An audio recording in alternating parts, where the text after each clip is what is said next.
Olá a todos, eu chamo-me de Sepúlveda e sou o criador do Chulupices com Estatística, um blog e podcast dedicado à estatística e ciência de dados.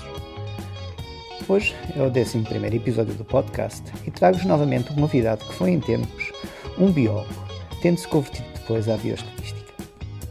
O meu convidado de hoje é o meu ex-estudante de mestrado e doutoramento, o investigador pós-doutorado João Malato, licenciado em Biologia pela Faculdade de Ciências da Universidade do Porto, mestre em Bioestatística pela Faculdade de Ciências da Universidade de Lisboa e doutorado em Biomedicina e Biologia Computacional pela Faculdade de Medicina da Universidade de Lisboa. Agora, o João é um pós-doc há mais de um ano no laboratório do professor Luís Graça, no recém-criado Gulbenkian Institute for Molecular Medicine. O João é membro do Centro de Estatística e Aplicações da Universidade de Lisboa e é sócio da Sociedade Portuguesa de Estatística, na qual integra a Comissão Coordenadora da Secção de Biometria. A nossa conversa começou por retratar a transição do João da Biologia para a Bioestatística. De seguida, falámos da sua experiência na London School of Energy and Tropical Medicine, onde esteve a realizar a sua tese de mestrado em Seroepidemiologia da Malária. Tese essa orientada por mim e pela professora Marília Antunes do Departamento de Estatística e Investigação Operacional da Faculdade de Ciências da Universidade de Lisboa. Depois, a conversa virou-se para o seu doutoramento, que tinha como pano de fundo a doença encefalomíelite miálgica síndrome de fadiga crónica. Mais concretamente, falámos da sua decisão por enveredar por uma carreira mais virada para a academia e dos desafios que ele sentiu durante a realização do seu projeto de doutoramento. Discutimos também um pouco sobre o síndrome do impostor e a grande lição que ele tirou depois dos 4 anos que o seu projeto de doutoramento durou. Já na parte final da conversa, o João falou um pouco dos seus planos futuros para a sua carreira. Por fim, o João contou um episódio recente numa colaboração com o seu colega de laboratório em que ele, João, se viu como o chalupa apaixonado pela estatística. Esta é uma conversa que considero muito interessante para todos aqueles que pensam em transitar para uma área científica alternativa e que explora vários aspectos na construção de uma carreira científica desde o mestrado até ao pós-doutoramento. Destaco da nossa conversa a discussão sobre a importância de ter uma experiência académica no estrangeiro, a coragem de arriscar por um caminho menos óbvio e dos desafios que um cientista enfrenta no início da carreira, nomeadamente em Portugal, um país que não tem muita tradição científica. Vamos então à minha conversa com o pós-doc João Malato do Gulbenkian Institute for Molecular Medicine.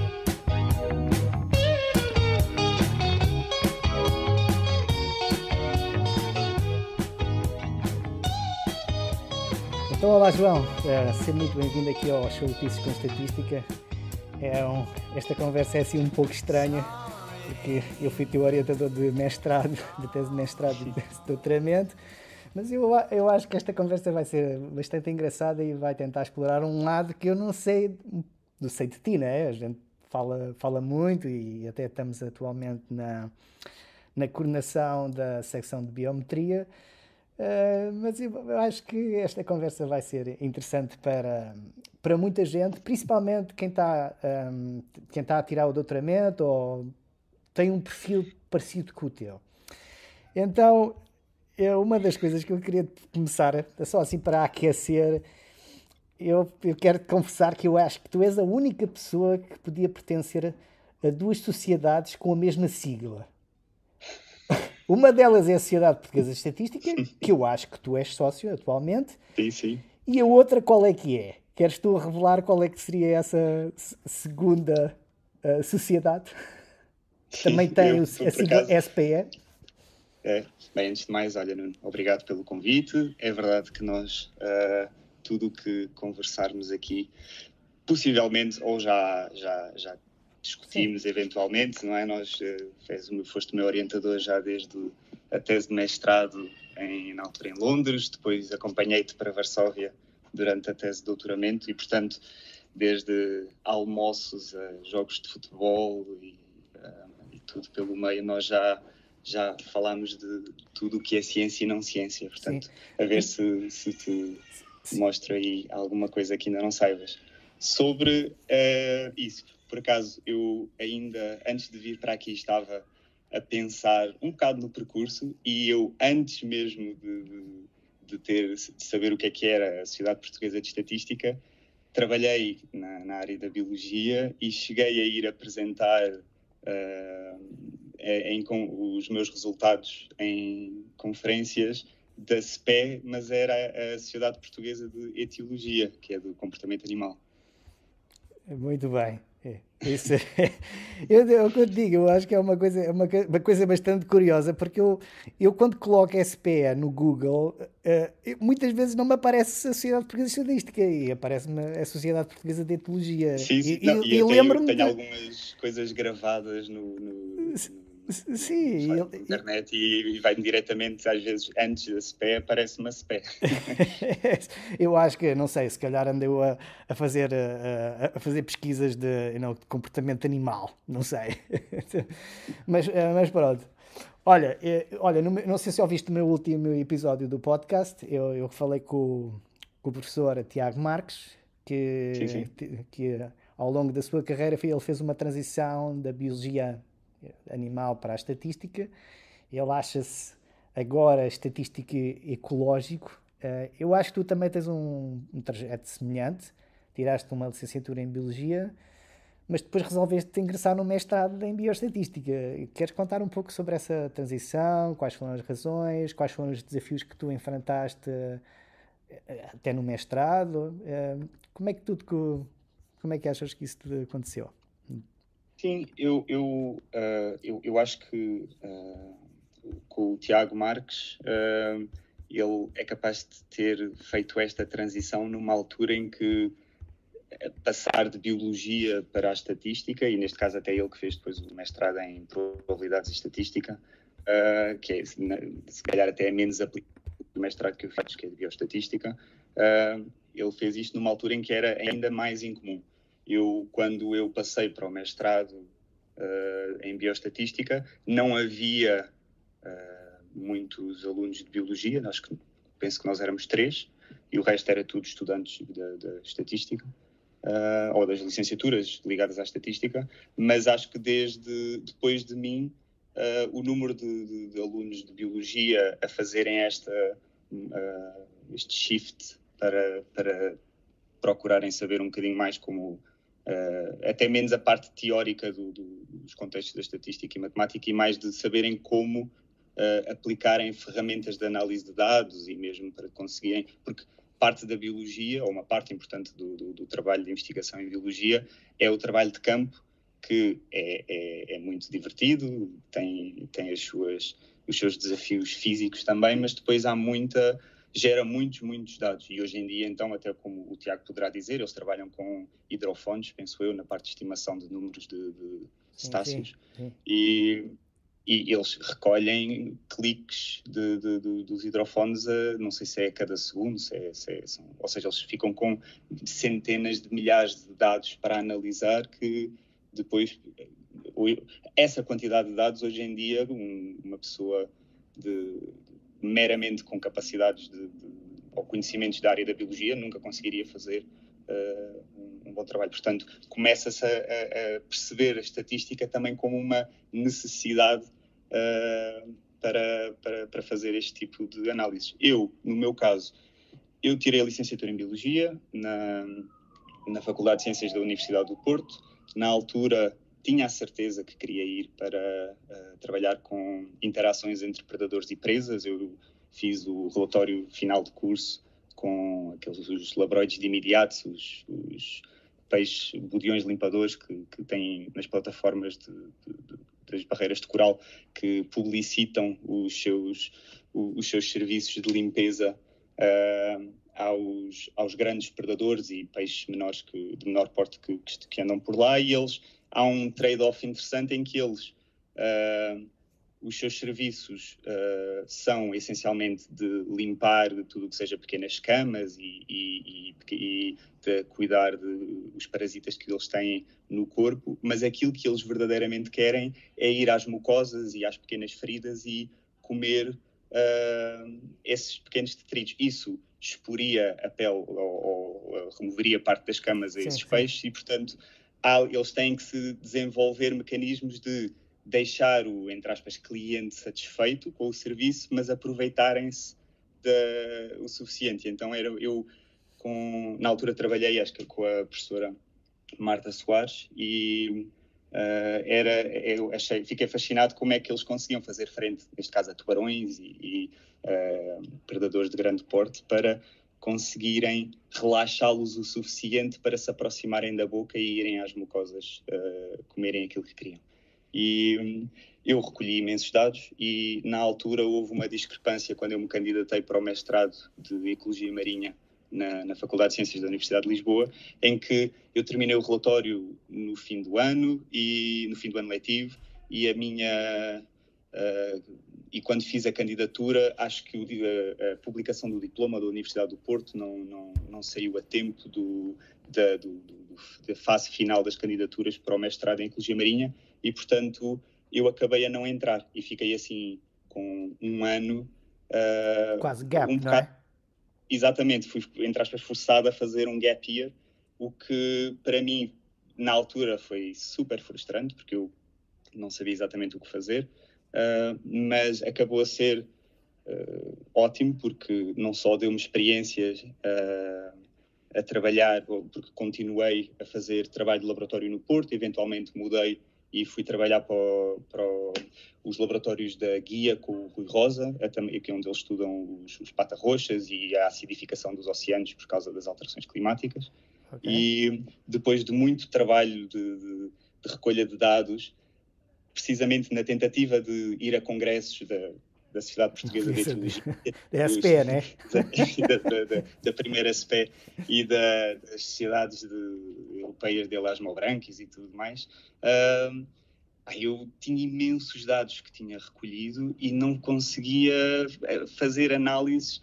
Todo o tipo de análises que eu sabia era aquilo que tinha aprendido da cadeira de Bioestatística, que era super limitado, trabalhar com o SPMS, e não só eu ficava muito frustrado com a qualidade das figuras que eu tenho essa particularidade de ser muito picuinhas com as figuras que geramos, como também ficava muito limitado com os testes de hipótese e como é que poderíamos inferir isto e o que é que comparar, o que é que era comparar amostras independentes e o que é que era tudo que era pressupostos por cima dos nossos dados, e tudo isso me passava muito por cima. E então, um bocado fruto dessa frustração, eu decidi que iria pôr a biologia e as ecologias e tudo um bocado de parte, e tudo o que fosse ligado ou à área da saúde ou à área da biologia, eu poderia, por gosto, aprender por mim. A estatística, acho que iria ser necessário ter algum acompanhamento e, portanto, se calhar, por causa disso, optei por ir para um mestrado em Bioestatística. Na altura falei até com a professora Marília Antunes e fiquei bastante bem impressionado com... Ela era a coordenadora do mestrado nessa altura? Sim, na altura era. E pronto, e depois então em 2016 entrei no mestrado um bocado às cegas, porque na altura tinha falado com pessoal que já era bioestatístico e recomendaram e disseram que sim, que valia muito a pena, mas que não... Ou seja, eu entrei no mestrado em Bioestatística sem saber absolutamente nada do que era estatística ou bioestatística. Eu não sabia programar. O meu primeiro ano do mestrado foi penoso, e devo também muito a colegas que vinham das áreas das matemáticas e áreas da estatística, e que tinham o que para eles era relativamente simples. Então nós fazíamos uma troca, cada à semelhança dos peixes, em que eles ajudavam-me a estudar e a compreender melhor os conceitos da área da estatística, e tudo o que era interpretação e extrapolação dos resultados nos contextos biológicos dos resultados que eles estavam a gerar, eu ajudava-os depois nesses relatórios. E então aí gerámos algumas amizades que ainda hoje continuamos a trabalhar. Isso é o que se chama uma sinergia entre alunos, não é? Entre colegas. Sim. Não, e foi o que durante o primeiro ano foi este tipo de parcerias e colaborações com os colegas. Ou mesmo. Mas a parte matemática era para ti bastante complicada? Achavas que havia uma grande...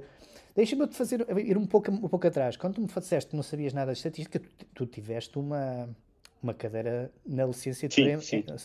uma cadeira de estatística na licenciatura em biologia. Eu só sei, acho que só deves ter tido uma, não é isso? Pelo que eu percebi. Sim, nós na altura, mas eu acho que nós tínhamos uma cadeira de bioestatística no segundo ano da licenciatura em biologia, mas era uma cadeira em que se passava rapidamente sobre a matéria e eu até já fui rever os materiais para tentar perceber porque é que é quase tradicional os alunos de biologia não gostarem daquela cadeira.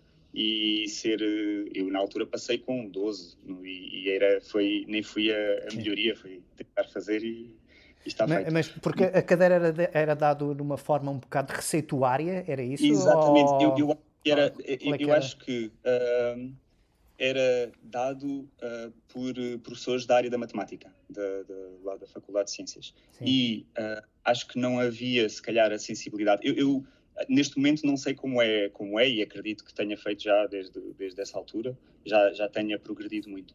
Mas nós, alunos de biologia, que não queremos saber nada do ponto de vista das engenharias e das mecânicas, olhando para os exercícios, era muito estimar tempos de duração ou de semivida das lâmpadas, encontrar parafusos defeituosos, ou seja, os exercícios que, do ponto de vista estatístico, podiam ser transformados para apelar à mente dos biólogos e aos interesses dos biólogos, eram um bocado feitos chapa 1 e dados com exercícios que nós...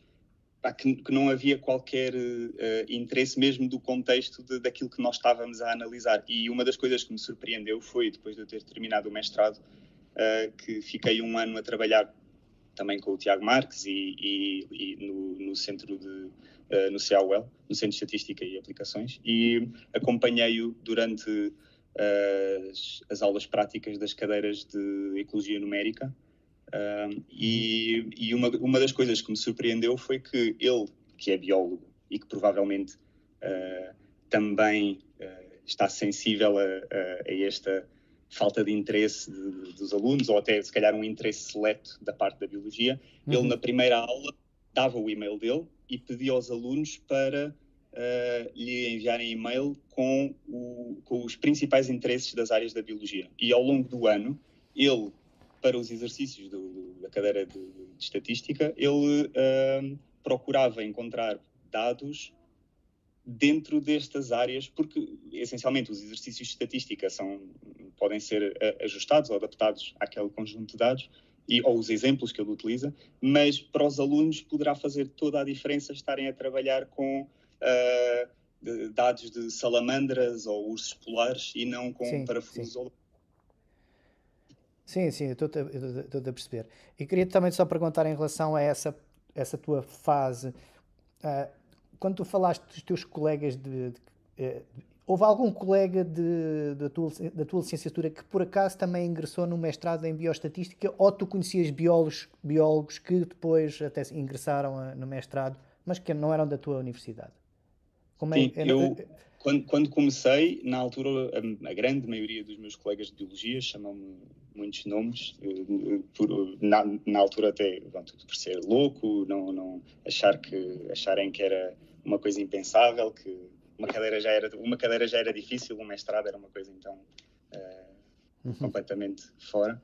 Mas na altura tinha também 2 alunos de biologia da Universidade de Lisboa, e que também continuaram e fizemos o mestrado juntos, e desde então, precisamente como tenho estado associado à SPE, da Sociedade Portuguesa de Estatística, e ao Centro de Estatísticas e Aplicações, tenho também acompanhado a entrada de alunos de Biologia, que neste caso até tenho alguns colegas que continuaram para fazer, e estão neste momento a fazer doutoramentos até em áreas mais a aplicarem metodologias bem mais avançadas até do que aquilo que eu trabalhei depois na altura do doutoramento, que continuaram mesmo ligados à parte da estatística, nomeadamente até o Yuri, que trabalha sob a orientação do Tiago. Yuri Ribeiro do Centro de Estatística, é isso? Ou não? Uhum. Ok. Olha, isto agora vamos passar por uma fase em que, no fundo, a nossa vivência coincidiu e tu, na tua tese de mestrado, foste para Londres, Fui. através do programa Erasmus, e foste trabalhar comigo durante 6 meses. E eu gostaria que tu, no fundo, partilhasses um pouco a tua experiência, não tanto do ponto de vista científico, também podes falar sobre isso, mas do ponto de vista pessoal, porque, faço esta pergunta com este intuito. Eu cresci, digamos, na academia, numa altura em que não havia nada deste. Havia algum programa de intercâmbio académico, mas isto não era rotineiro para nós, estudantes. Mas tu cresceste já numa altura em que havia uma certa abertura para haver intercâmbio e que, no fundo, uma ida para o estrangeiro durante, digamos, na tese de mestrado, não era não só um desafio científico, mas também um desafio em termos de pessoal e de um pouco desligar-se de Portugal e começar, no fundo, a ter uma experiência num ambiente que não é, digamos, um ambiente nacional, digamos. Queres explicar como é que foi essa coisa? Eu lembro-me que tu tinhas-me dito que tu já tinhas tido uma experiência também a trabalhar no estrangeiro, mas Sim, sim. assim, o que é que... Mas eu precisamente entre a licenciatura e depois o mestrado, no ano em que Nesse tal gap year, não era? em que andei, exato, durante o gap year, fiquei a estagiar, como disse, lá nos laboratórios da Guia, fiquei a estagiar no CBU do Porto, mas eventualmente fiquei sem grandes fundos para me manter, e então acabei a ir trabalhar para a Suíça e tive durante parte desse ano, durante uns meses a trabalhar nas montanhas do sul da Suíça, a ordenhar vacas e a fazer queijo. Portanto, completamente nada que um estatístico fora, não tenha feito antes, não é? Exato. Nada ligado à área da investigação, ainda que tenha registado lá na altura alguns dados. Mas se calhar também fruto desse isolamento, a ideia de ir para a bioestatística começou a fazer mais sentido. Mas voltando à ida para o Erasmus e ter ido para Londres, para a London School, a trabalhar contigo, eu sou da geração que viaja livremente e que beneficia e muito dos intercâmbios entre os países da Europeia.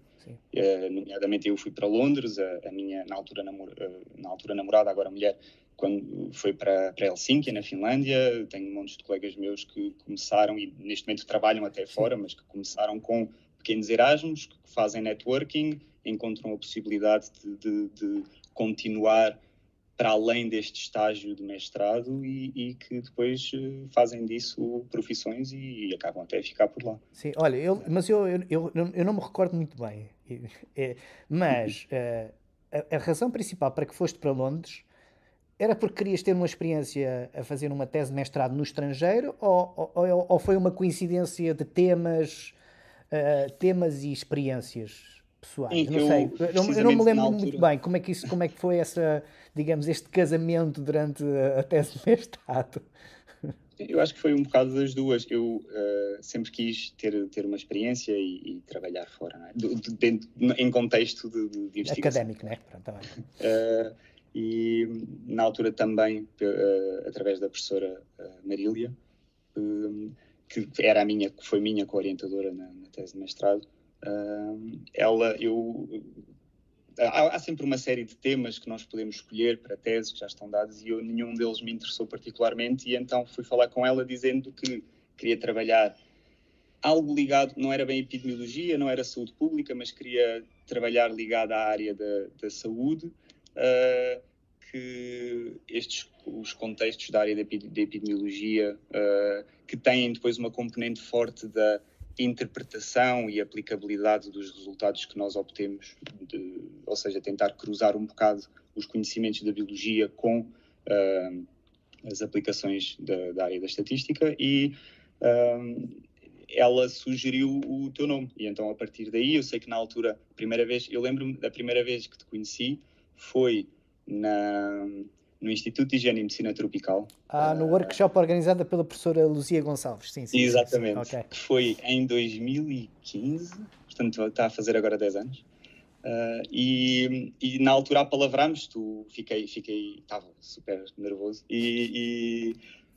eu era um bicho-papão nessa altura, agora sou muito mais calmo. Na altura deste-me muita literatura sobre a malária, alguma literatura sobre aquilo que tinha estado a fazer, na altura os modelos catalíticos reversíveis, e eu fiquei cheio de vontade de continuar e de seguir para Londres, e precisamente através do programa Erasmus+, consegui obter financiamento para pagar parte da minha estadia, que Londres é bastante caro, e o ter ido para Londres sozinho e ter estado a trabalhar num contexto académico, num instituto que, apesar de ser também faculdade, eu não conhecia enquanto estudante, apenas enquanto estando lá para trabalhar, porque no Centro de Estatística e Aplicações, apesar de eu ter trabalhado lá e ter lá feito depois projetos, é um sítio onde eu estudei, portanto cortar esta diferenciação, ou criar esta diferenciação de espaços entre um sítio de lazer e é um sítio onde eu vou unicamente para trabalhar. Claro que depois lá também eles tinham o Time Handle Bar e, portanto, também há momentos de lazer, mas sim. O contexto era diferente. A mim ajudou-me muito, precisamente, a entrar num mindset em que estou completamente e totalmente dedicado ao trabalho, e isso não só resultou porque depois, precisamente, e coincidentemente, se calhar até os únicos alunos do meu ano do mestrado que terminaram e entregaram a tese de mestrado dentro dos prazos são aqueles que foram para fora e que precisamente tiveram a 100% durante um curto espaço de tempo a trabalhar na tese. Mas a mim deu-me um contexto também, porque neste caso o Reino Unido, ligado à área da malária e aos estudos de epidemiologia, tem fortes relações e até históricas com os países da África subsaariana, e portanto têm dados riquíssimos e que permite-nos falar diretamente com as pessoas que estiveram no local a recolher os dados, que podem tirar-nos as dúvidas, e que é possível criar uma contextualização do nosso trabalho que se insere num projeto maior que tem objetivos bem definidos e que é toda a gente a trabalhar para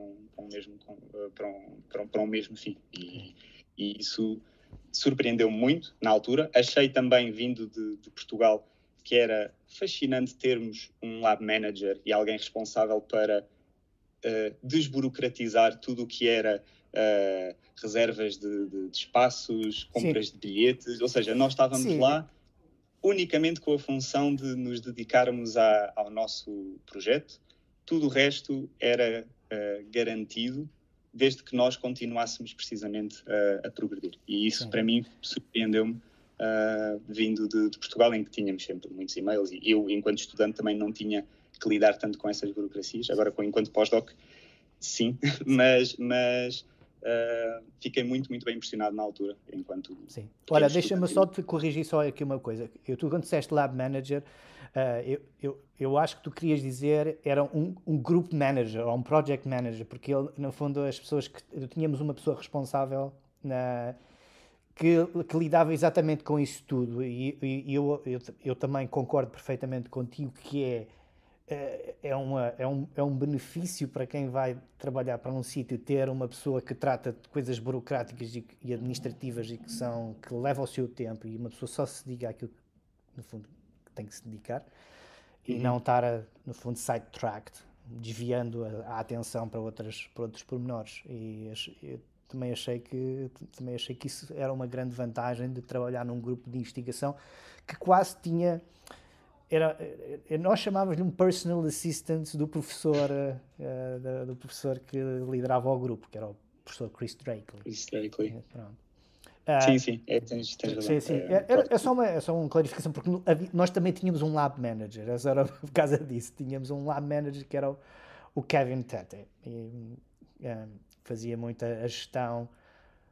Eu já não digo, eu acho que ele era o lab manager, mas era um lab manager mais para a parte científica, depois havia um lab manager mais virado para a parte logística, que era encomendar coisas e coisas assim. E no fundo, o que tu estás a refletir se eu posso dizer, no fundo, perceber das tuas palavras, é que no fundo o grupo de investigação onde tu foste era quase gerido quase como uma pequena empresa. E isso facilita imenso, porque no fundo a gente quer maximizar o nosso output científico, sem descurar o rigor, não é? Mas essa era a ideia principal. E eu acho que foi bastante importante para mim, e isso posso dizer também para ti, como estiveste nessa altura para lá. Mas em termos pessoais, o que é que tu achaste? Eu já nem digo a minha relação contigo, não é? Isso não tem nada a ver com... Eu estou a ver como é que, no fundo... Lisboa e Londres, embora nós estejamos, são cidades digamos, da Europa Ocidental, mas Londres é uma metrópole com uma multiculturalidade e às vezes até um pouquinho pessoal, exatamente por ser tão diferente e tão diversificado, em que as pessoas andam uma corrida de um lado para o outro. Mas como tu estavas lá 6 meses, eu não sei se estiveste num período que nós dizemos de lua de mel pela cidade, ou se no fundo tu apercebeste de um outro lado, se calhar um pouco mais impessoal da cidade. Eu digo-te que havia uma colega minha que dizia que Londres era um pequeno monstro, um grande monstro, não era pequeno, era um grande monstro. E por isso eu gostava de saber o que é que tu achaste da tua experiência a nível pessoal, da procura de casa, essas coisas todas, como é que as pessoas se comportavam contigo? Se calhar, eu acho que tens... Sim, eu acho que não eu se calhar nunca passei, ou não transitei dessa fase da lua de mel. Eu adorei a minha estadia em Londres, de tal maneira que até cheguei mesmo a considerar candidatar-me para um doutoramento e ficar lá durante mais tempo. E como disse, na altura... a Dida estava na Finlândia e, portanto, ainda andámos em negociações sobre... Dida é a tua mulher, para as pessoas saberem. Contextualizando, sim.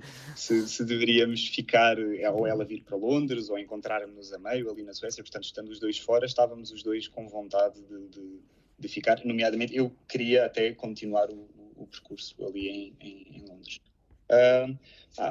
A procura de casa foi um bocado, se calhar, como Lisboa neste momento. Para estudantes é caríssimo, é sempre em sítios um pouco nobres. Eu tive a sorte de ficar ali no bairro libanês, ao pé de... Edgware Road? Road, exatamente. E a melhor decisão que fiz na altura foi, na primeira semana em que cheguei, fui bater a portas e procurar nos sites, tipo o equivalente ao OLX, e comprei uma bicicleta. E a partir daí explorei a cidade e encontrei os meus cantinhos e percebi que era relativamente rápido fazer casa-trabalho, trabalho-casa. E como também estava numa casa partilhada com estudantes e trabalhadores jovens estrangeiros, criámos ali um ambiente agradável, ainda que fosse sempre muito... ou fosse mais impessoal, porque as pessoas estavam lá mais para trabalhar. No contexto académico da LSHTM, eu sendo aluno de mestrado e sendo o mais novo dentro de um grupo de alunos de doutoramento e estudantes e investigadores pós-doutorados, foi ótimo, porque senti-me bastante bem recebido, era puxado para ir aos pubs ao fim do dia, tinham aquele pump handle bar, e do ponto de vista cultural há muitos concertos. Eu fiquei espantado quando fomos ver, na altura era aquele festival do All Points East em Londres, nos Jardins da Rainha, e tínhamos eram quem? Acho que eram os Glass Animals que estavam a tocar, e eles apontam para o outro lado da rua e dizem: olha, nós fundámos-nos ali naquele prédio. ou então estávamos no Hyde Park com a Dida e numa tarde estamos e está a dar Santana e Eric Clapton. Portanto, ou seja, o nível cultural e a possibilidade Sim, é uma cidade onde acontece coisas, não é? É assim uma coisa que nunca teria pensado. Portanto, mas Lisboa também acontece muita coisa, hein? Sim. Eu adoro viver em Lisboa e não me interpretem mal. Eu achei que, enquanto estudante, que tinha feito a maior parte do meu percurso académico em Portugal, foi uma muito boa experiência. E do ponto de vista de trabalho em si, foi ótimo, porque pude trabalhar contigo literalmente na secretária adjacente, não é? As nossas secretárias tocavam-se.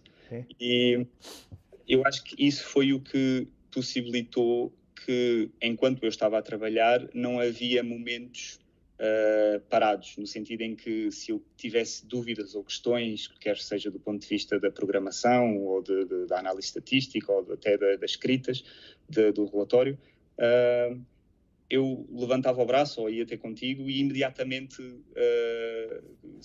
dado a tua disponibilidade, claro, não é? Respeitando muito o orientador, mas conseguia sempre progredir e sentia que, comparativamente àquilo que aconteceu na pandemia, que tinha uma questão, tínhamos que marcar uma reunião, tínhamos que ver a disponibilidade, depois era online, não dava tanto para desenhar nos quadros e tirar as questões, ficar tudo de uma forma muito bem definida e com as respostas serem muito mais objetivas. Garantiu, para mim, enquanto estudante, foi ótimo, porque precisamente foi sempre a andar e aprendi imenso. Eu lembro-me que eu nunca tinha programado na vida, não é? E agora tenho trabalho, e parte do meu trabalho é muito análise, maioritariamente em R, a utilizar o software R, e que eu lembro-me quando vocês me mostraram o GitHub e para mim foi como ver o mar pela primeira vez, ver a possibilidade de conhecimento e de horas, se calhar, passadas a procrastinar, a passear ali pelo site, mas que a contínua colaboração e gerar conhecimento para se resolver problemas, se calhar que ainda ninguém tinha pensado, ou arranjar ferramentas para os nossos problemas, isso foi definitivamente algo que me agarrou ainda mais, não só se calhar à parte da estatística, mas à parte da biologia computacional, que esta capacidade de gerar conhecimento que é apenas limitada pela nossa criatividade, que é fascinante. Eu acho que tiveste sorte. Eu não digo sorte, que isto não é uma questão de sorte, mas caíste num contexto académico muito particular, em que eu, como teu orientador de mestrado, era praticamente um investigador quase a 100%. Eu tinha, obrigatoriamente, que dar à volta de 30 a 35 horas de docência ao ano, não é por semana, como em Portugal. E isso liberta imenso para a investigação e de nós podermos estar um pouco mais em cima dos estudantes, se o orientador assim o achar. Como tu estávamos em mesas lado a lado, e isso ajudou imenso na progressão da tua tese. E ter essa disponibilidade de ter pessoas ao lado que no fundo nos esclarecessem algumas dúvidas.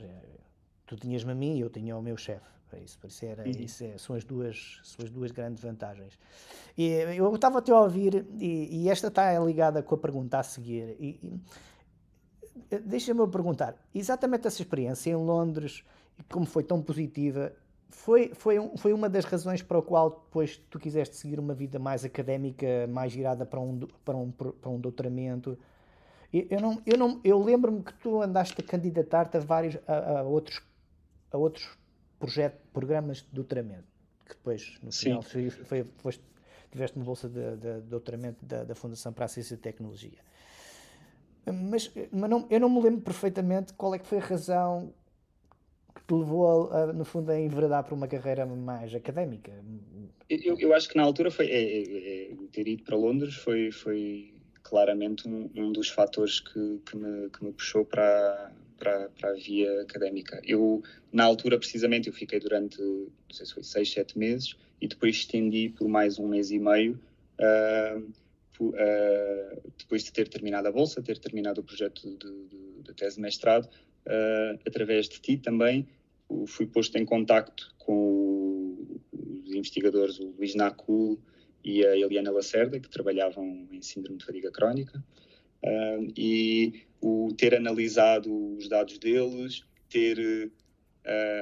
ou seja, foi-me dada pela primeira vez total liberdade para tentar, eles explicaram-me o contexto em que os dados foram recolhidos, sensibilizaram-me também para a complexidade e impacto desta doença, ou do síndrome de fadiga crónica, e foi a primeira vez em que eu pude aplicar os conhecimentos que tinha obtido no mestrado, que ainda não estava terminado, e as recém-adquiridas competências na área da programação de análise de dados para analisar o conjunto de dados que eles me tinham disponibilizado. E, se calhar por sorte, se calhar porque também estavas a apoiar-me e um bocado a guiar, eu logo nas primeiras análises consegui produzir, na altura foi uma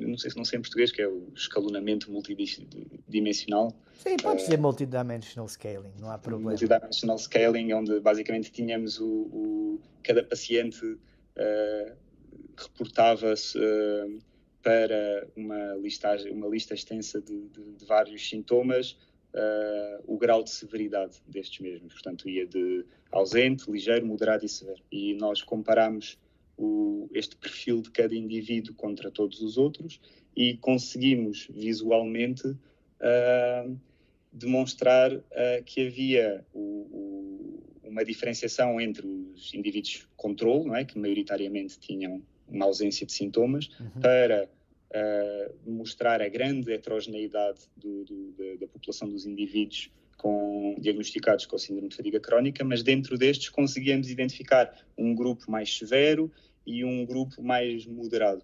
E este primeiro sucesso, e se calhar também pelo Luís e pela Eliana terem aplaudido e terem também apoiado muito durante este mês e meio que eu estive lá a trabalhar com eles, deu-me muita esperança de que, se calhar na altura, inocentemente, achei que íamos rapidamente descobrir alguma coisa para uma doença que já tem décadas de investigação, não é? Mas, e sem grandes certezas ainda. Mas é isso que a gente precisa. A gente precisa de investigadores com otimismo, não é? Sim. E com ambição. Achei que precisamente aquilo era algo que, ou seja, não era ir procurando este sentimento de vitória, mas fiquei fascinado como conseguíamos descomplicar as coisas, explicar os resultados para os clínicos e imediatamente ter, se calhar, uma aplicação, quer seja em medidas, quer seja em sensibilização, quer no fosse. E então, daí, na altura, até em conversa contigo, ficámos assim apalavrados de que poderia haver a possibilidade de criar um projeto de investigação. E então, na altura, eu fui procurar por financiamento. Em Londres, como era o início do Brexit, ou já se falava, tinha que ter uma residência até 2 anos e, portanto, à partida não poderia candidatar-me naquele ano.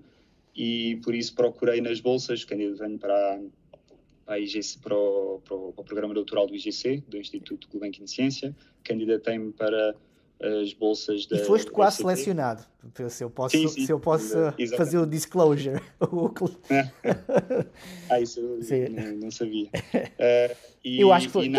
Tu acho que ficaste mesmo ali no cutoff. Não, eu fui ainda às entrevistas na altura e depois acho que não fui selecionado. Sei que não fui selecionado. E eventualmente ganhei ou foi-me atribuída a bolsa de doutoramento da FCT, que foi para ser realizada entre o Instituto de Medicina Molecular, no laboratório do professor Luís Graça, e a LSHTM, sobre a tua orientação, inserido no grupo de investigação do Luís e da Eliana. Pois, nessa altura ainda não sabias que eu ia para Varsóvia, não é? Sim, não, eu brinco que durante o meu doutoramento eu comecei o doutoramento, ou seja, até isto ficou definido na altura em 2019. Mas eu, entre 2018, que foi quando terminei a tese, e 2020, que foi quando iniciei o doutoramento, tive um ano em que fui trabalhar para o centro, e aí trabalhei como Research Assistant, a apoiar o Tiago Marques, e financiado por uma bolsa também da União Europeia para apoiar alunos de doutoramento das áreas da biologia, que estavam a fazer investigação em áreas da biologia, precisamente dar-lhes algum apoio personalizado no desenho experimental, na parte da análise estatística dos dados. Foi também uma experiência fantástica. Mas eu, voltando ao doutoramento, eu brinco que comecei em 2020 e em janeiro de 2020, em março de 2020 fui trabalhar para casa por causa da pandemia.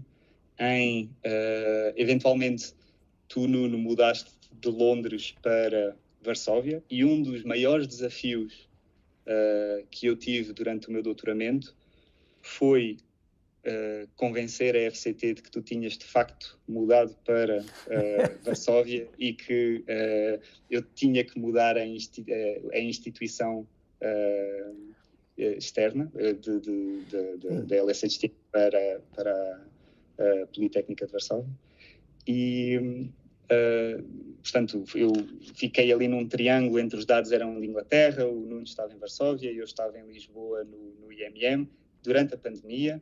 Depois fui para Varsóvia ter contigo e deu início a guerra. A Rússia invadiu a Ucrânia e na altura as tensões estavam altas, apesar de tu, na altura... Eu ter dito o que se passa agora, né? Que iria demorar imenso tempo.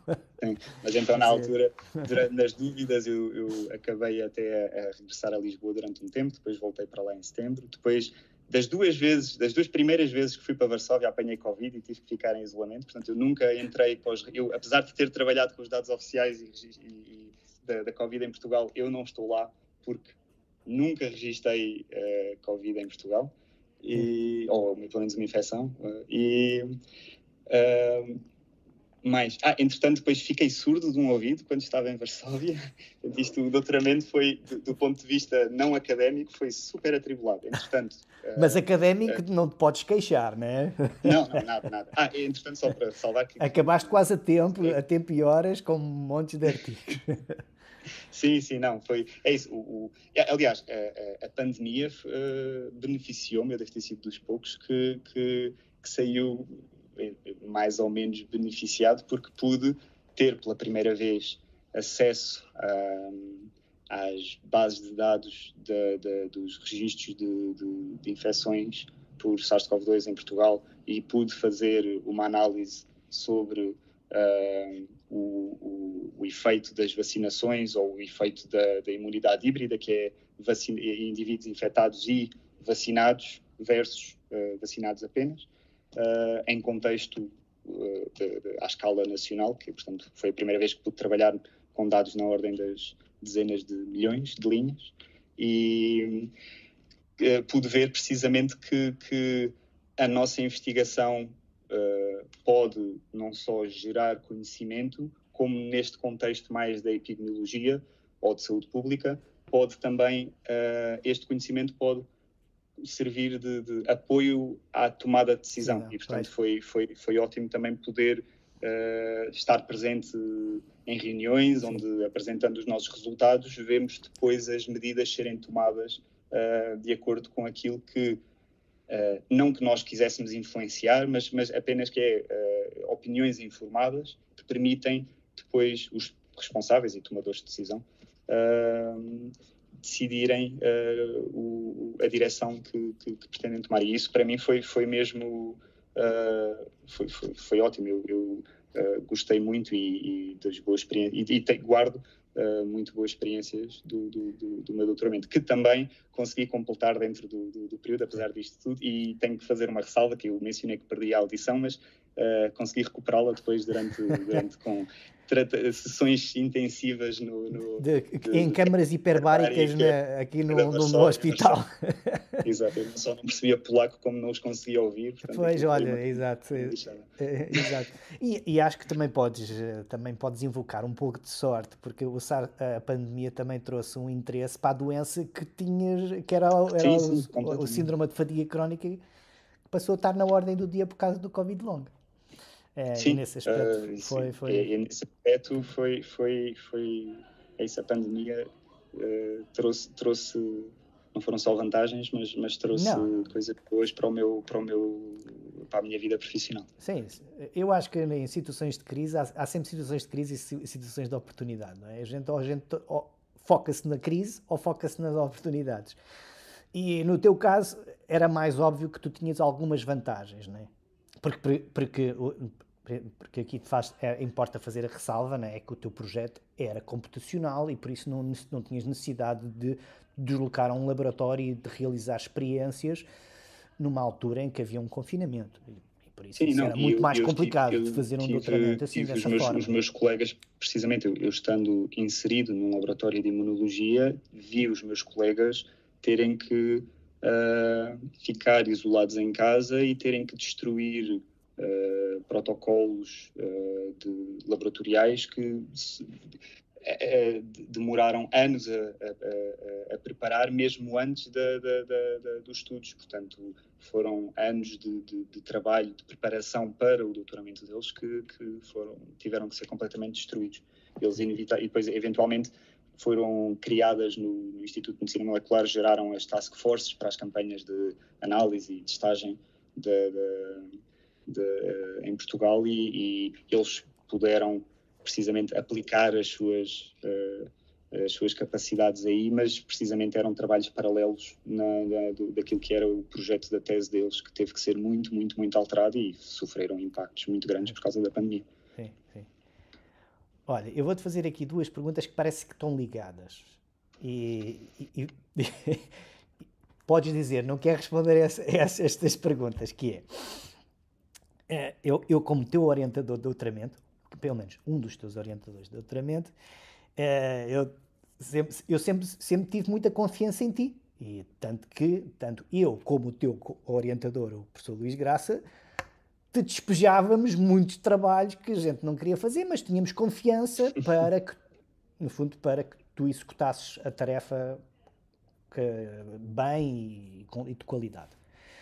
Mas, ao mesmo tempo, e agora é a minha perspectiva, sentia sempre que havia uma certa falta de confiança e sempre pensei que poderia haver aí algum síndrome de impostor. Eu não sei como é, e por isso eu pergunto no final do teu doutoramento se tens alguma lição a tirar.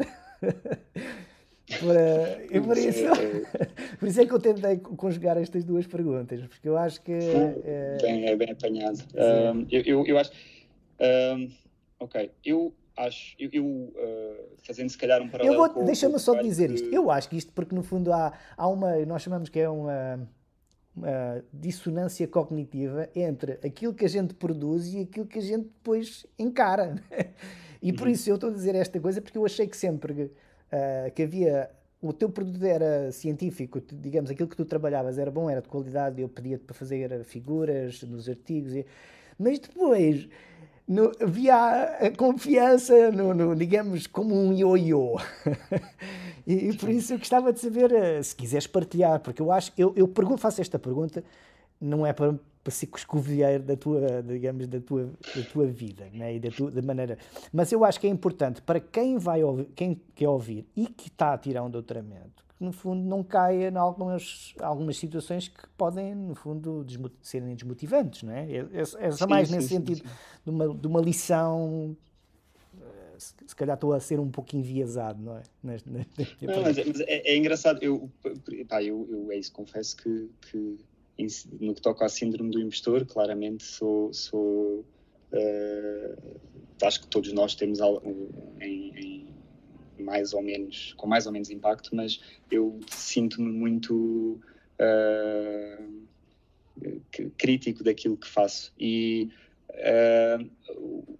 fazendo o paralelo, como tinha iniciado, com a conversa que tiveste com o Tiago Marques, eu, na altura, quando saiu, estava a ouvir, e sei que o Tiago também já falou de síndromes do impostor, mas ele fez um comentário em que ele disse que, por se sentir precisamente no centro, ou no cerne entre a estatística e a biologia, em que consegue dar uma perna a um lado e o braço a outro, é? Exato, por estar precisamente ali e dominar bem as duas áreas.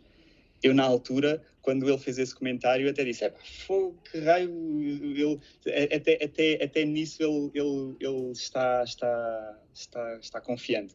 E a verdade é, eu sei que o Tiago também fala muito dos síndromes do impostor, mas eu acho que eu sou exatamente o inverso, no sentido em que, por não fazendo investigação em que estou a aplicar e desenvolver, se calhar, modelos e estatísticos que têm depois uma interpretação num contexto da imunologia e da medicina, da saúde pública, eu sinto-me continuadamente aquilo em que não sou nem carne nem peixe, não é? Eu sinto que apesar de conseguir participar nas reuniões com clínicos e com estatísticos e conseguir ir aos congressos da área de saúde e epidemiologia e conseguir ir da Sociedade Portuguesa de Imunologia e da Sociedade Portuguesa de Estatística e apresentar, se calhar, o mesmo resultado sim, dando enfoques diferentes, não é? Eu sinto-me sempre que não sou nem médico ou especialista em imunologia, nem matemático ou especialista nas áreas da teoria basilar da estatística. E então, tendo o Luís Luís Graça como orientador, que é clínico, imunologista, e tendo-te a ti, Nuno, como orientador, que és matemático de formação com conhecimentos grandes na área da imunologia, eu sentia sempre que eu posso me dedicar muito, mas poderei sempre ficar aquém, não é? Porque os meus conhecimentos entrelaçam as várias áreas, mas nunca têm um grau de profundidade, se calhar, que alguém que é um hiper especialista de uma área consegue adquirir com o tempo a estudar. E eu acho que desde o doutoramento e o isolamento, a pandemia, foi bastante desafiante nesta frente, até porque trabalhar com o síndrome de fadiga crónica, que é de si uma doença já com muita incerteza, é aplicar metodologias estatísticas que também se baseiam muito numa saber lidar com as incertezas. E sendo eu algo inseguro nas minhas capacidades, isto foi muita incerteza acumulada que depois, entre o tipo de análise que podemos fazemos com os dados partidos ou trabalhamos apenas com grupos específicos, e depois a possibilidade de encadear uma mesma análise que se vai ramificando cada vez mais, e às tantas o medo de perder a informação é tanta que temos que fazer essa análise toda. Eu, às vezes, quando me pediam para fazer apenas uma pequena análise descritiva ou apenas ver se era possível que fatores de risco é que podiam estar a influenciar alguma caracterização dos pacientes, eu rapidamente fazia ali imensas análises extensíssimas para depois, no fim, reportar apenas um sim ou um não, isto não dá. E acho que se calhar, receio desenfreado de ser apanhado em falso e apenas verem como, se calhar, não sei o suficiente, ou se calhar devia ter sempre estudado mais e devia ter trabalhado mais, mesmo até para esta conversa de podcast, que confesso, não preparei nada. mas já estava a muito pensar bem, porque isto é uma... devia ter, Sim, se calhar devia ter, o que é que eu podia ter estudado, o que é que eu podia ter preparado, e um dos exemplos que eu tenho, engraçadíssimo, quer ver, mas que a mim foi uma lição de vida, foi durante o doutoramento, logo no fim da primeira onda da pandemia, eu tenho um colega meu, que é o Constantino Caetano, que trabalhava na altura ligado à DGS, e eles precisavam de criar relatórios de análise assim mais automatizados, ou precisavam de scripts para processar os dados, e então convidaram uma série de pessoas que eles sabiam que ou eram proficientes na área, ou que tinham essas capacidades, ou que simplesmente, se calhar como eu, gostavam de analisar dados variados e fazer figuras interessantes, e convidaram-nos para ir passar um fim de semana às berlengas. Não, mas lá na DGS, isolados do mundo, davam-nos acesso aos dados e nós podíamos precisamente em contacto com eles, esclarecer questões que pudéssemos ter e ajudá-los a criar estes relatórios. E eu, na altura, quando me disseram, tu foste convidado, inserido num grupo de, não sei, tipo 10 investigadores, e eu, na noite antes deste encontro, que era um fim de semana, era uma coisa extra trabalho, ou seja, nós tínhamos todo o direito de, se calhar convidaram-nos a nós porque outros não quiseram, ou seja, tínhamos total liberdade de chegar lá e não querer fazer nada. Eu quase nem dormi com a tensão de ter que ir colaborar lado a lado com aquilo que eu achava os grandes especialistas na área da epidemiologia, com os grandes dados da área da saúde, numa doença super atual que podia ter repercussões se nós nos enganássemos, uma coisa assim gigantesca. E o meu stress era muito, e quando cheguei lá, diverti-me imenso, porque foi incrível, adorei conversar com o pessoal, fiz amigos que ainda agora conversamos, os dados eram super giros, depois até acabei a analisá-los mais à frente, foi mesmo nada daquilo que eu tinha imaginado, e portanto o doutoramento quanto mais não seja porque tenho o canudo, que às vezes pode ajudar, não que valha para muito, mas que pelo menos para dar pancada em alguém, não é? Ao menos demonstra que tive uma perseverança e que consegui iniciar, desenvolver e concluir um projeto com mais ou menos nuances, mais ou menos alterações, mas que com o vosso apoio e com as minhas também capacidades, consegui levar a cabo isto, e portanto tem sido bom para mim agora que, como eu terminei o doutoramento em 2024 e concluí agora o primeiro ano enquanto pós-doc, e tem sido bom este ano em que me dão praticamente total liberdade para tentar fazer as coisas por mim. Eu acho que funcionava convosco durante o doutoramento muito bem num contexto em que eu tomava a decisão de seguir um caminho, mas olhava para trás e dizia, posso ir por aqui, certo? E vocês diziam, vai lá, vai. E eu aí ia e gerava as coisas, mas precisava desta quase validação de que era obtida nas reuniões e nos lab meetings, mas que se eu não tivesse alguém sénior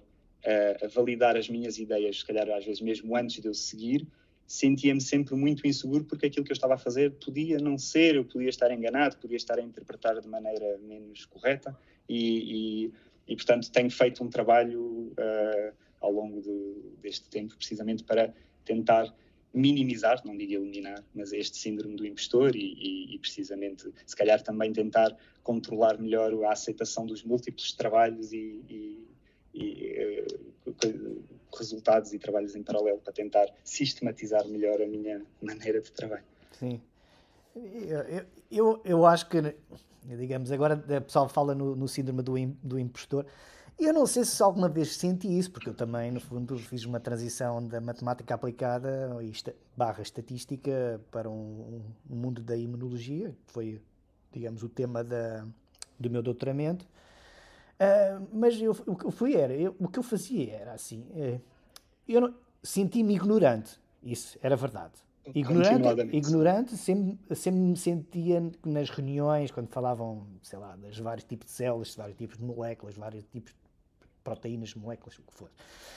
Mas o que eu fiz foi, olha, vou tomando nota daquilo que não sei e às 2 por 3 vou acumulando muito conhecimento daquela área e começo a ter alguma agilidade, digamos, pelo menos na linguagem daquela área técnica. Mas, só para dar também um pouco a minha experiência em relação àquilo que tu viveste nesse encontro com o pessoal da DGS. Eu também uma vez fui convidado, eu ainda estava na London School of Hygiene and Tropical Medicine, também fui convidado para ir a Paris para um encontro sobre estratégias de eliminação de malária. E eu sou da área eu sou de estatística, / epidemiologia, que era aquilo que eu estava a fazer na altura, e o meu chefe, o Chris Strackley, o professor Chris Strackley, disse-me assim, olha, pede lá aos organizadores para te pagarem a viagem. Se eles acham que é muito importante para que tu estejas nessa reunião, pede para eles pagar. E eu assim fiz. Mandou um e-mail, olha, eu não tenho aqui financiamento aqui de Londres, vocês pagam-me a viagem para eu ir a Paris. E assim foi, eles pagaram-me a viagem e no dia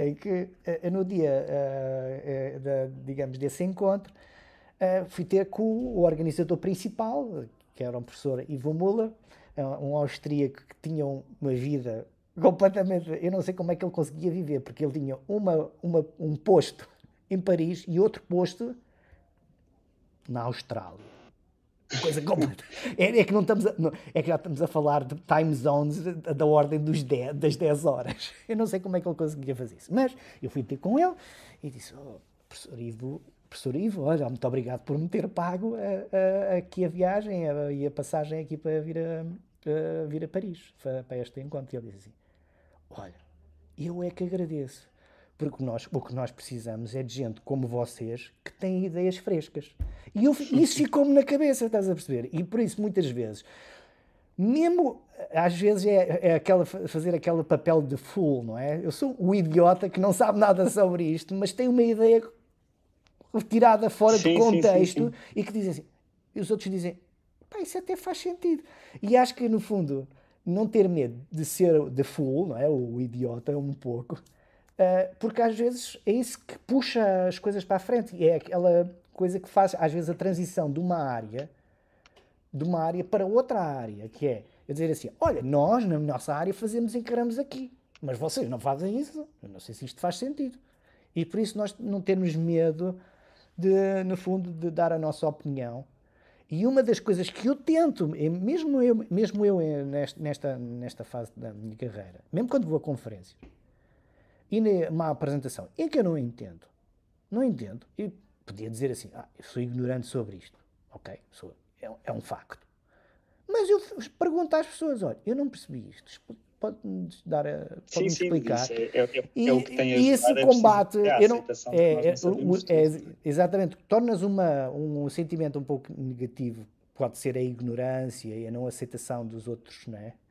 Para uma coisa que é uma oportunidade de aprender um pouco mais. E eu achei que, no fundo, uma grande lição que tu foste tomando é que, por muitas coisas más que te aconteceram no doutoramento, tu conseguiste terminar o doutoramento a tempo e horas, com muitos artigos, com bons colaboradores e não odias os teus orientadores, que é uma coisa interessante. Eu espero bem que o meu orientador, o Jorge Carneiro, esteja a ouvir isto. Mas pronto.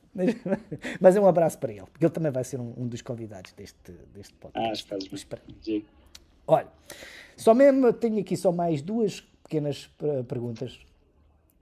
Uma delas tu já sabes qual é que é, mas agora já que falaste que já estás ao final de mais de um ano após o final do teu doutoramento, como é que tu vês a tua carreira daqui para a frente?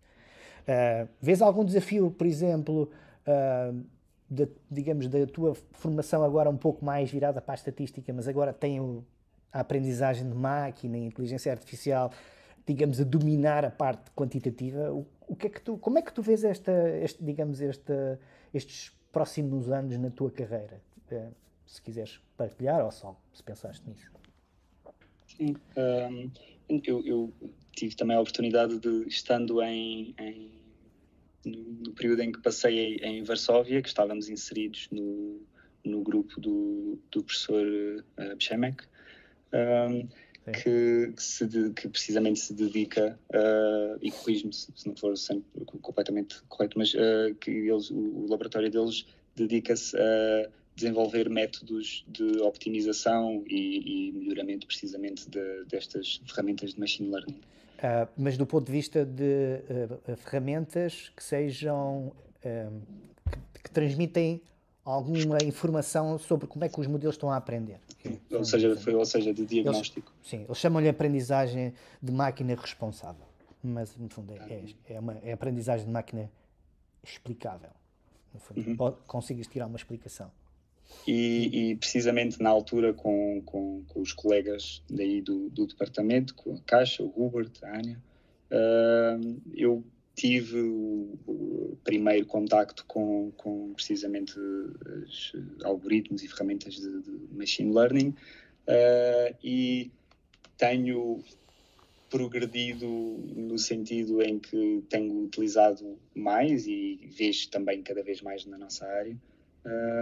Acho que é inevitável num contexto de epidemiologia em que se trabalha com os big data, não é? Os dados à escala nacional e internacional. No outro dia tive um congresso há 2 semanas e eu estava a falar com um colaborador do consórcio de que faço parte, relativamente ao tamanho do meu conjunto de dados. E estava a dizer que tinha dados do Reino Unido e que tinha dados, eventualmente ia tentar integrar com dados de Portugal, e que ia ser coisas relativamente na ordem das centenas de milhões de linhas, que era uma coisa que ia ter que precisamente, inevitavelmente, aplicar algum tipo de algoritmo para conseguir pré-processar os dados. E perguntei-lhe muito inocentemente o que é que ele também estava a fazer, e ele disse-me que trabalhava para o projeto da Lancet do Global Burden of Disease, que tinham dados desde os anos 60 de 50 países diferentes e que tinham só bilhões de informações e variáveis, e que se não fossem precisamente este tipo de metodologias, que era algo que seria muito... Isto mais na parte do pré-processamento. Que depois da parte da análise ainda tem que ser algo personalizado, mas que eu acho que a inteligência artificial, o machine learning, está para ficar. Acho que é muito válido esse tipo de projetos para, como a equipa do Przemek faz, que é os Responsible Machine Learning, como mencionaste, para tentar garantir que os outputs e os resultados são validados e que são conscientemente acreditados, e que não são apenas fruto de um ultra pré-processamento ou de um overfitting excessivo aos dados. Sobre o ajustamento, para quem não é. Sim. Sim. E portanto, acho que são ferramentas muito válidas. Acho que ainda tenho muito que aprender, mas sim, acho que vieram para ficar, e que na nossa área ouve-se cada vez mais falar. Mas e qual é que achas que é o teu próximo passo na carreira? Para mim, sim.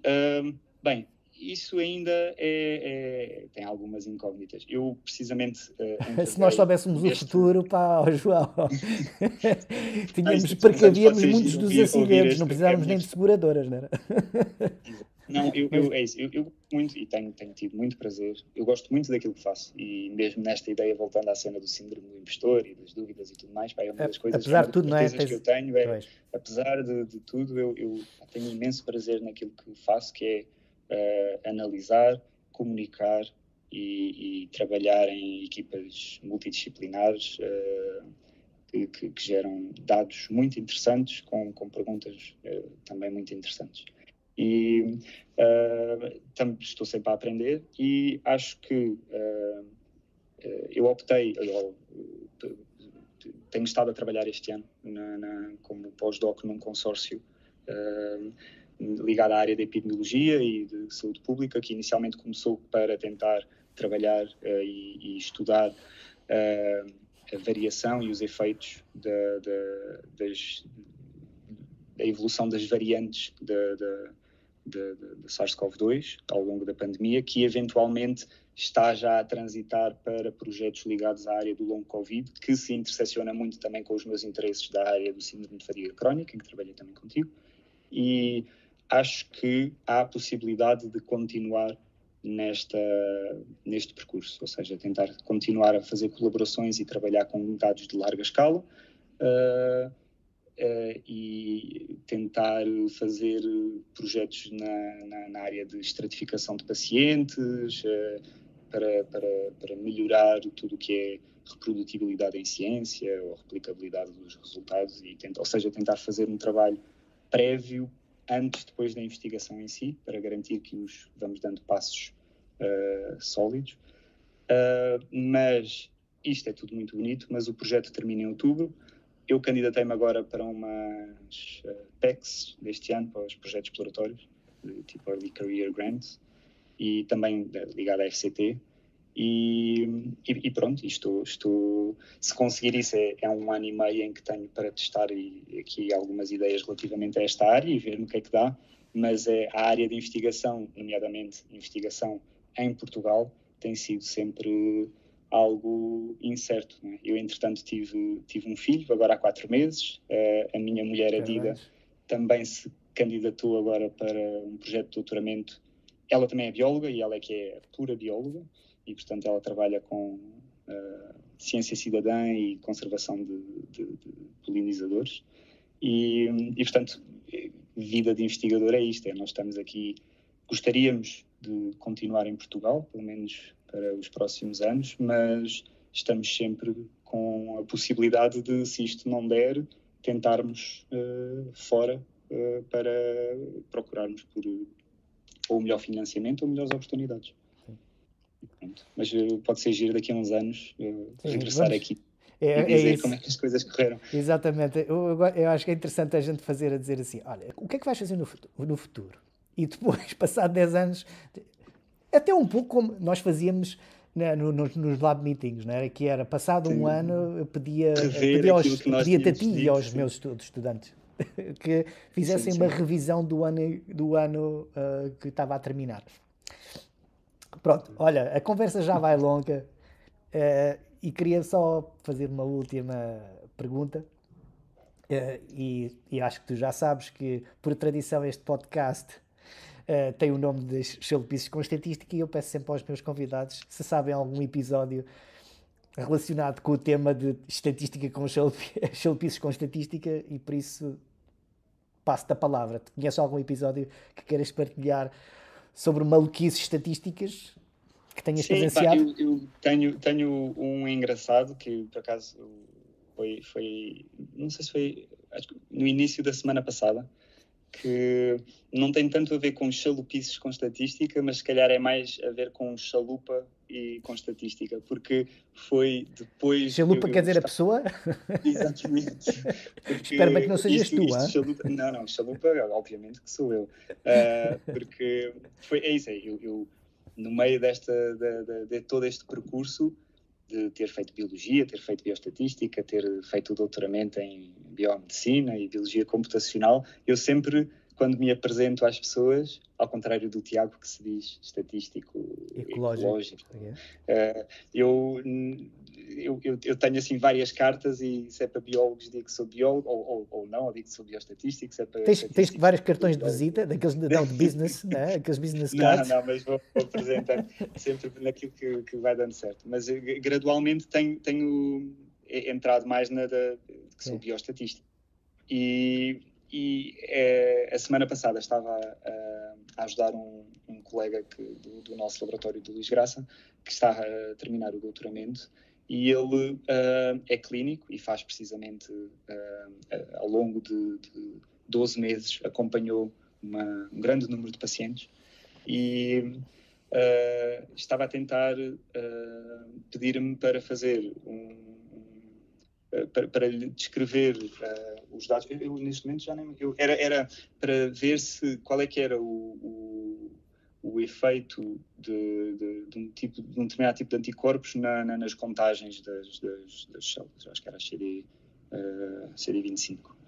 E células T. E eu que sempre que se fala das áreas da estatística com estatísticos tenho tendência para me auto-intitular biólogo, tive um momento em que descobri um padrão interessante nos dados e para tristeza se calhar do aluno ou do meu colega, eu só queria falar e queria mostrar os detalhes da beleza estatística que nós estávamos a encontrar, porque eu nunca tinha visto é chamado, eu fui procurar na internet, é o paradoxo dos Simpsons. Sim. Que é quando obtens os resultados tens uma tendência. Sim, tens uma associação entre duas variáveis que é influenciada por uma terceira. Que pode variar exatamente o oposto. Mas influenciava, ou seja, tu tinhas uma clara correlação positiva entre os níveis de anticorpos e a contagem das células, e depois, quando ajustavas para o indivíduo, era completamente o oposto. E aquilo o meu colega estava um bocado frustrado, porque do ponto de vista da interpretação dos resultados aquilo ia requerer mais trabalho, mas eu estava fascinado com ter encontrado ao vivo um destes paradoxos que nós falamos, assim, como uma coisa que tem que ser dados muito, muito bem estruturados, e que era uma coisa super simples, era estamos a aplicar, e eu estou a tentar ser muito didático, mostrar um estudo de correlação, desconsiderando contar as medições ao longo do tempo, tentar fazer um modelo linear, depois ir incluindo, e quando chegamos à parte dos modelos lineares mistos, de repente aquilo tem um efeito completamente oposto. E nós olhamos para aquilo, demoramos um bocadinho, eu tento visualizar aquilo e de repente digo, isto é claramente o paradoxo dos Simpsons. E o Pedro na altura ficou um bocado frustrado, mas eu estava tão contente. E depois quando a reunião acabou, eu dei para mim e pensava, isto de facto, eu que sempre me puxei mais à biologia, é engraçado esta ideia de querer depois ter ido demonstrar e mostrar a parte de explicar a parte da teoria por detrás dos modelos mistos, ou seja, sem saber, e fui sendo puxado também para a parte da estatística, portanto, claramente estou aqui um bocado no meio, mas fiz mesmo um papel neste caso o meu colega Pedro deve ter olhado para mim como um chalupa estatístico, porque eu estava demasiado feliz para aquele resultado que ele estava a ver comigo. Sim, se eu te posso dizer isto, não sei se tu sabes esta história, mas aqueles dados epigenéticos de metilação, não é? Sim, podem ser usados para prever a idade, e isso foi, digamos, essa associação entre os níveis de metilação de um determinado gene do genoma e da idade, foi encontrada por acaso por um estatístico que começou a fazer estas coisas, tipo assim, olha, é muito giro fazer idade com a metilação e tal. E de repente ele criou fez um modelo que no fundo dá a ideia de qual é que é a idade biológica do indivíduo. Por um exercício que ele dizia, tipo, eu nem estava a pensar nisto. É isso. Estamos só a explorar os dados. E a cena engraçada é isso, é que eu, precisamente para tentar ser o mais didático possível, vou quando estou a apresentar os meus resultados, ou quando estou aquilo é programação ao vivo, né? Estou ali com ele, a ir quase passo a passo e para tentar explicar-lhe as associações entre as diferentes variáveis, tentar mostrar como é que funciona o modelo linear e depois tentar fazer um bocado as associações, ou seja, ir gradualmente aumentando a complexidade para que eles possam ir acompanhando também as metodologias, para que depois eles terão que as descrever nos artigos, mas é muito engraçado porque foi assim uma reação ao vivo em que ficámos os dois por um momento um bocado confusos e depois imediatamente lembrei-me e fui tentar procurar maneiras de explicar visualmente os resultados e foi, eu estava muito, muito satisfeito comigo mesmo, mas ele deve ter olhado para ti e dito assim, isto é mesmo estatístico, pá. Isto é mesmo estatístico. João, eu não quero que este episódio ceda o episódio da professora Luzia, que por acaso foi dos episódios que teve mais downloads aqui. Mas queria-te agradecer, olha, por esta conversa. Parece parece que fazemos isto todos os dias, não é? Sim, mas em todo o caso, agradeço do fundo do coração pela esta conversa e desejo-te umas ótimas férias para toda a gente. E se quiseres deixar umas últimas palavras para os ouvintes, aqui está a tua oportunidade. Eu recomendo que agradeço, Nuno, pelo convite. Isto foi ótimo conversar contigo também num contexto relaxado, que é essencialmente aquilo que nós fazemos. Dou-te os parabéns também por este projeto. Tenho ouvido, não super consistentemente os teus podcasts, mas vou lendo os teus textos do blog e acho que desde que regressei de Varsóvia e pude, ou seja, não só eu progredi na minha carreira, mas tenho-te visto a tentar fazer mais por teres mais autonomia, teres um maior impacto, nomeadamente até depois tenho-te visto a transitar para a parte de procura em liderança estatística e comunicação em ciência, e acho que estes podcasts e mesmo o blog, que pode não ter tanto em contextos às vezes da área da estatística, que são uma iniciativa que claramente é fruto deste percurso que tens estado a fazer e dou-te os meus parabéns, porque é muito valioso. Vamos a ver também daqui a uns anos onde isto... Onde é que eu estarei? Mas ainda não me fiz esta pergunta, onde é que eu quero estar daqui a 10 anos. Mas para isso tens que criar um podcast. Para me entrevistar. Então vá, João, tudo a correr bem e obrigado. Vamos falando. E assim chegamos ao fim desta minha conversa com o pós-doc João Malato. Se gostaram do que ouviram, peço que subscrevam o meu Substack para receberem a notificação do novo episódio do podcast ou texto do blog. Se não gostaram do que ouviram, peço também que façam a subscrição, pode ser que o próximo episódio do podcast vos agrade mais. Despeço-me com um forte abraço, desejando-vos umas ótimas férias de verão e espero encontrá-los aqui em setembro, quando o show de Quizzes com Estatística voltar ao trabalho.